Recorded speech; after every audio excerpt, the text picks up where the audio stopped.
Welcome to Usability and Human Factors, Requirements Engineering. This lecture characterizes the nature of requirements needs. First, we will explain what requirements are and explain why they're needed. Then we will shift to the goals of requirements analysis and different forms of requirements. We will explain why understanding the workflow is a core part of the process of requirements engineering. We will introduce the method of contextual inquiry as a means to discover requirements in the context of workflow. We will also examine the use of affinity diagrams as tools for organizing and representing ideas pertaining to requirements.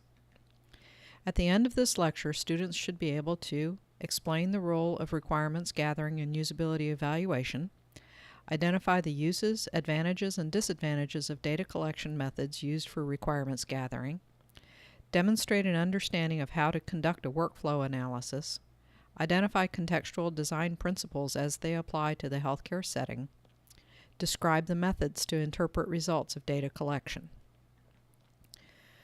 Requirements are a set of activities that are undertaken prior to the design process or early in the design cycle. Requirements can be defined in the following ways: an explanation of what the system should be or should do, which is very basic to the design process. Requirements may be in the form of documentation of needs in order to communicate between everyone involved in system development. They also reflect a set of goals that define objectives for design. We can look at this slightly differently and answer the question of what we are trying to achieve. There are basically two aims. The first is to identify needs so that the system can support the user's goals. The second is to produce a set of stable requirements that can be moved forward into the design activity. This slide shows some of the reasons for design requirements. We want to make communication clear, unambiguous, and specific on system needs. This clarity of communication is important at the level of interaction with the client or intended community of users and among the development team. Other reasons include the need to identify potential mismatches between user needs and designers' understanding. Such mismatches are a source of significant usability problems and great end-user frustrations. Although requirements engineering can be time-intensive, it can save significant amounts of time, effort, and costs downstream. Once you are well into the development cycle or once a product is finished, changes to it are far more costly. The flip side is that you live with compromises that are not very satisfying. Part of the process of requirements engineering is to develop a set of documents that will guide the design, development, implementation, and maintenance phases of the product lifecycle. This slide shows some of the document types that we will need in the course of doing a requirements analysis. Requirements are conventionally categorized into two groups: functional requirements and non-functional requirements. But they can also be categorized into more precise bins that can be more informative. Functional requirements describe the capabilities of the system and specify what the user should be able to do with the system. For example, the order entry screen of a computer-based order entry system will allow the user to enter the first and last name of the patient and then display the name of the patient. That's a very basic functional requirement. Non-functional requirements include everything else, such as the user characteristics, the nature of the organization, and the need for security. They are not focally concerned with system function. This slide lists a range of specific requirement types. Some of these types will be more applicable in particular settings than others. For example, the environmental factors such as noise would be especially important if the users had to listen for certain signals that designate warnings or the completion of a process. On the other hand, they would be less central in many other contexts where there would be greater tolerance of noise. Understanding user characteristics is a subject that has not received sufficient attention. There is a great deal of variation in user types and in their skill level. It is hard to accommodate everybody, but understanding variation in user type, skill, and objectives could go a long way to meeting some of their needs. There are ranges of methods for understanding users' needs, and each has advantages and disadvantages. Questionnaires are relatively common. They're particularly useful to address very specific kinds of questions. An advantage is you can reach many people. Online surveys are a particular variant that are increasingly popular. There are some excellent tools available like SurveyMonkey. Interviews allow you to explore issues in greater detail. It involves a degree of personal contact, which is an advantage. However, it's time-consuming and involves scheduling appointments with people who may have very little free time. Focus groups allow you to solicit multiple views and build consensus. One of the disadvantages is not all voices are heard. There may be stakeholders who are not given the opportunity to express their views. Focus groups are also very well suited to solicit people's attitudes and thoughts about a particular process, but are less useful for engaging groups in serious evaluations about the efficacy or usability of a product. Naturalistic observation is something particularly useful prior to implementation, but maybe even feed into a system design process. It involves observing people at work, understanding workflow, understanding communication processes, and knowing the event structures of the workplace. It's a very powerful tool for learning about the activities of a workplace prior to implementation. Failing to study a workplace will greatly diminish the likelihood of success of an implementation. The disadvantage is that such observations are very time-consuming, and they involve considerable expertise to do effectively. In addition, once you've amassed a large body of observations and audio recordings, what do you do with them? Analysis and interpretation requires substantial skill, and it's even more time-consuming than the observation phase. To a certain extent, requirements engineering is predicated on an understanding of workflow. Medical work is collaborative, and it involves close coordination of a task. The medical record, whether it's in electronic or paper form, is a coordinating tool that updates providers about changes in patient status and provides access to vitally important shared information. As we will discuss later in the course, documentation often falls short for the purposes of communication, and in the worst-case scenario can result in a compromise of patient safety. The National Center for Cognitive Informatics and Decision-Making in Healthcare states, quote, "We need to understand the way healthcare is currently performed in order to determine how to make cost-effective improvements.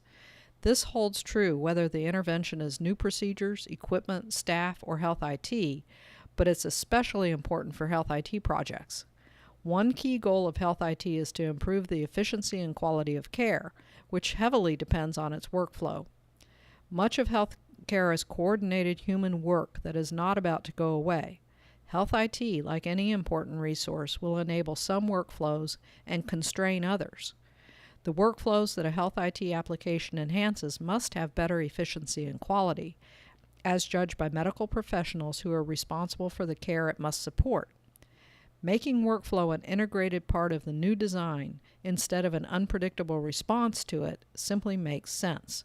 We can build in better workflows that add value and at the same time avoid awkward or unwanted aspects of workflow that health IT might otherwise cause accidentally." End quote. It is important to note that there is no single, unambiguous perspective on tasks and processes performed by users who are the medical staff. Medical settings include a diverse range of personnel with widely varying backgrounds and experiences in the use of computers. This is a picture of a nurse using a telemedicine system. She's in the process of conducting a video visit with a patient who has diabetes. The monthly visit serves multiple purposes, including getting an update on the patient's status, considering changes in their therapeutic regimen, and educating them about managing their disorder. This is a telemedicine platform that is about 10 years old and is very work-intensive. The objective of the design activity is to develop a more integrated system that will significantly reduce workload. The process we were observing was characterized by the use of a wide range of resources that serve different functions. There were two primary clinical software applications: WebSys, a general-purpose electronic medical record system that also has a project-specific diabetes module, and a project-specific patient management database that enabled the nurses to record patient-specific information related to the program goals, e.g. monitoring behavior goals. Paper patient charts were available for review since the electronic record was incomplete for some of the patients. They contained information that was either not available or not easily accessible through the electronic clinical applications. A yellow notepad was used to record information about each of the visits. On the left display, she is viewing the patient as well as the blood pressure and blood glucose values. The case management software is visible on her right monitor. The desired system needs to support the usual range of data entry and data retrieval tasks. There's also a need to support video communication with the patient. As we discussed previously, medicine is a highly collaborative endeavor. This represents a slice of the activities pertaining to the management of these patients. We now turn our attention to analyzing workflow and communication processes. Analyzing workflow is a multifaceted process. Let's keep in mind that our goals are to understand the need requirements, and this would narrow the focus in line with the specific objectives. We want to be able to characterize the tasks that people do and specify the players involved and their exact roles. Workflow is characterized by a process that can be characterized temporally, that is, in terms of time, and the particular event sequences. In medicine, the event sequences are less tightly coupled than in other domains. In other words, there is more variability in terms of event sequences as well as in the tempo, ranging from very fast in situations of great urgency to very slow when there are bottlenecks in the system. Two other important dimensions of workflow analysis include a description of the available technologies as well as the use of various artifacts, such as post-it notes, as they serve to structure work. Work is constituted by patterns of communication, and it's important to capture it. There's a great deal of detail in this schematic illustration. This represents the flow of information from the nurse's vantage points. There are a number of individuals who are instrumental in this patient care process. Besides the nurse and the patient, there is also an expert endocrinologist who is consulted regularly on matters of patient management. The patient's primary care provider also needed to be part of the loop, as he was the one most directly responsible for the patient's course of treatment. The information was transmitted through 8 communication modalities represented by icons. 3 of them are synchronous, and the remaining 5 are asynchronous. For example, telephone and face-to-face conversation are synchronous because you're talking to someone in real time, while email is asynchronous because the message could be answered several hours later.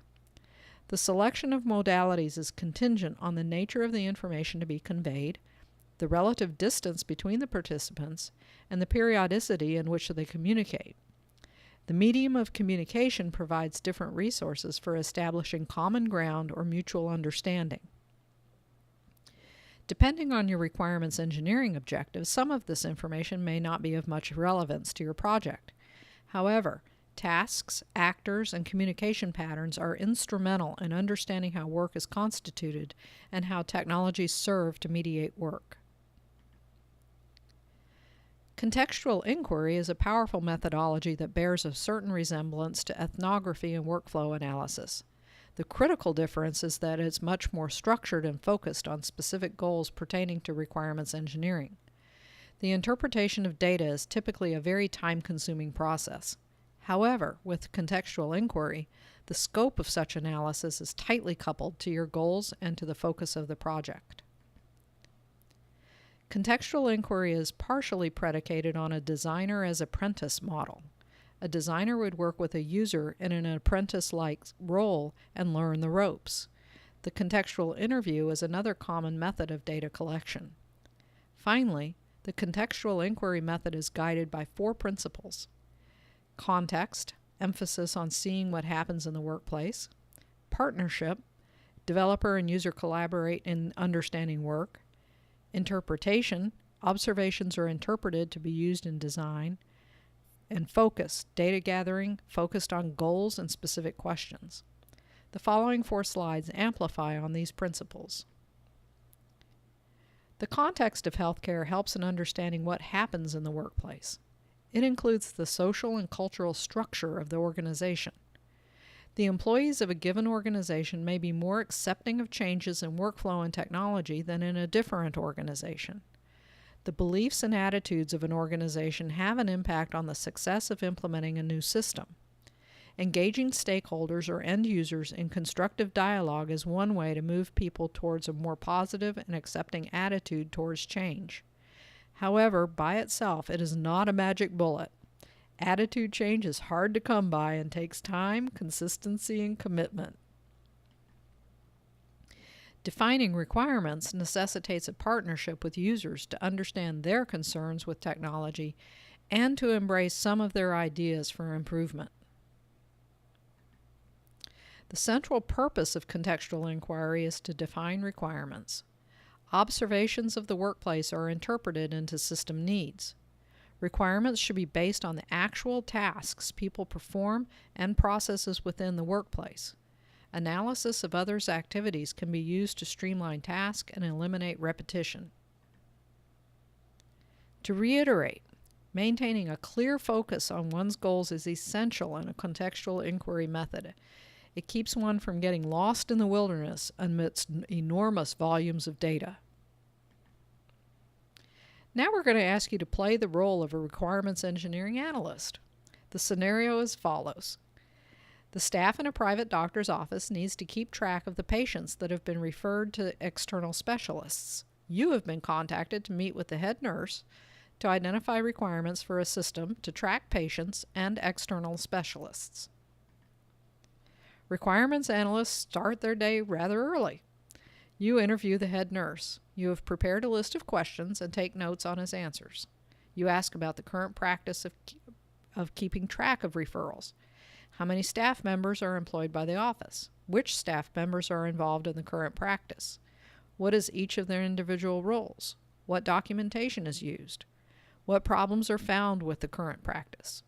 What solutions have the staff come up with for those problems? What ideas do they have for a future system to automate referral tracking?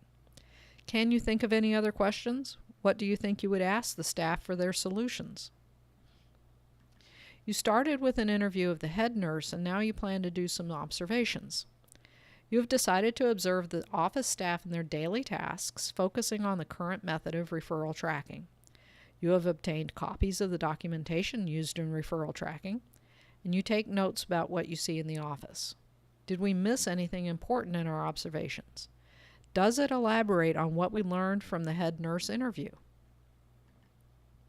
You meet with two other members of the office staff. One is involved with the referral tracking and the second is not. You ask them how they feel about the current referral tracking process and if they have any ideas on potential solutions. You take notes on their answers. You meet with the head nurse again to discuss your observations. In discussing what you observed, the nurse is surprised to find out that a staff member that is not part of the process is actually printing out each referral letter and placing them individually in patient folders. He indicates to you that there needs to be security restrictions on who has access to external physician records. The results of this discussion become the requirements for security and privacy of patient data. Why does it matter who prints out the letters? Why would this be an issue or a requirement? As you end the day, you begin to organize your notes into different categories of requirements. You now have an understanding of the purpose of referral tracking as well as the roles and tasks required in maintaining external physician referrals. You make a note in your calendar that tomorrow you need to analyze the documentation and begin to create your own document to communicate system requirements. Once you have collected your data, the work is not done. You need to figure out how to derive meaning from your data and how you're going to translate what you found into concrete requirements that will influence and even guide design decisions. There are a number of ways to organize and simplify your data set. We are going to discuss two methods. Affinity diagrams are used to sort and display ideas from multiple sources. Process flow depicts the overall flow of activities and the relation between parts of a system, including individuals. The nursing flow schematic that we discussed earlier in this lecture depicts a kind of process flow. In that case, it illustrates stages in a communication process. Affinity diagrams display a grouping of ideas and data. The steps are rather simple. Write down individual ideas on a note card or a post-it note. look for ideas with similar themes, group the ideas with similar themes together. The categories can be relatively fine-grained or coarse-grained depending on your goals. This is a relatively simple diagram, and the analysis is not presented at a very fine level of detail, but it illustrates how such a diagram can be used to structure goals for design, keeping in mind the different tasks that people do and the different roles they fulfill. This slide summarizes the requirements engineering process. We need requirements to communicate with everyone on the design team as well as other stakeholders, for example, the personnel who may use such a system. There will be different requirements for different aspects of a system. A key point to emphasize is the need to focus on the purpose of the system while interpreting the context in which the system will be used by partnering with the users. Creating requirements consists of a process of steps that includes interviewing medical staff, observing daily routines within the medical workplace, and analyzing current documentation being used by the medical staff. There are quite a few methods for the process of requirements analysis, including diagrams and process flows. This concludes the lecture on requirements engineering. In summary, requirements engineering emphasizes the necessity of understanding the nature of user needs in the context of system development. Failure to properly consider user requirements can diminish usability and user acceptance of the system. There are several kinds of requirement types. In addition, there are a number of common methods for eliciting them. Documenting and analyzing workflow is an integral part of understanding the requirements of a setting. Contextual inquiry is a method for uncovering requirements in the context of workflow and work practices. Different requirement types and methods for eliciting them. Importance of understanding workflow, methods of contextual inquiry, and affinity diagrams as a method to organize ideas and data.